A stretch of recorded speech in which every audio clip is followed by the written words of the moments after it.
জুলাই জাতীয় সনদের ভিত্তিতে ফেব্রুয়ারিতে নির্বাচন সহ ৫ দফা দাবিতে বিভাগীয় শহর খুলনায় সমাবেশ ও বিক্ষোভ মিছিল করেছে জামায়াতে ইসলামী। নগরীর ডাকবাংলোর সোনালী ব্যাংক চত্বরে আছেন আমাদের বিভাগীয় প্রতিনিধি মোহাম্মদ অসীম। বিস্তারিত জানতে সরাসরি যুক্ত হচ্ছে তার সাথে। অসীম, সমাবেশ থেকে কেন্দ্রীয় নেতারা কি বার্তা দিচ্ছেন এবং মিছিলের সবশেষ পরিস্থিতি আপনি কেমন দেখতে পাচ্ছেন?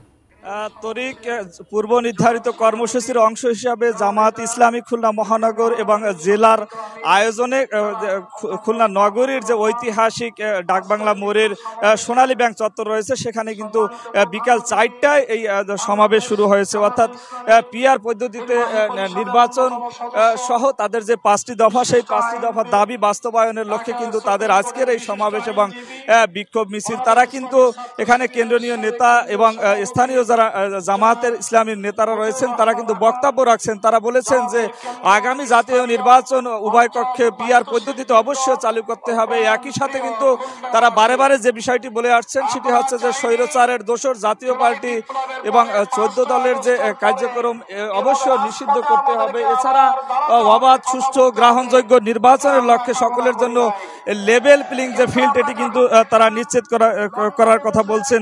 আসলে এইখানে আমরা দেখছি ঐতিহাসিক যে এই সোনালী ব্যাংক চত্বর রয়েছে, এখানে কিন্তু খুলনা নগর এবং জেলার জামায়াতের যে নেতাকর্মীরা রয়েছেন তাদের খণ্ড খণ্ড মিছিল সহকারে এখানে কিন্তু লোকে লোকে একেবারে অরণ্য হয়ে গেছে। আসলে আমরা বিগত দিনে গত ১ বছরের মধ্যে কিন্তু এমন জামাতের বিক্ষোভ সমাবেশ এবং মিছিল আমরা দেখিনি বলতেই পারি এটা। কারণ ডাকবাংলা মোড় থেকে ফেরিঘাট পার হয়ে খুলনা নগরীর শিববাড়ি মোড় পর্যন্ত কিন্তু এই জামাত ইসলামের যে বিক্ষোভ এবং সমাবেশে কিন্তু লোক আসছেন। আসলে তাদের যে মূল চাওয়াটা, তারা হচ্ছে যে ৫ দফা দাবিতে তাদের যে আন্দোলন চলছে, এই আন্দোলন কিন্তু তারা চালিয়ে যাবার কথা বলছে। যে পর্যন্ত তাদের ৫ দফা বাস্তবায়ন না হবে সে পর্যন্ত কিন্তু তারা ঘরে ফিরতে চায় না, এমন অঙ্গীকার তারা কিন্তু জামাতের নেতারা করছেন। জামাতের নেতারা কিন্তু আল্লাহু আকবার ধ্বনিতে কিন্তু এই খুলনা নগরী কিন্তু একেবারেই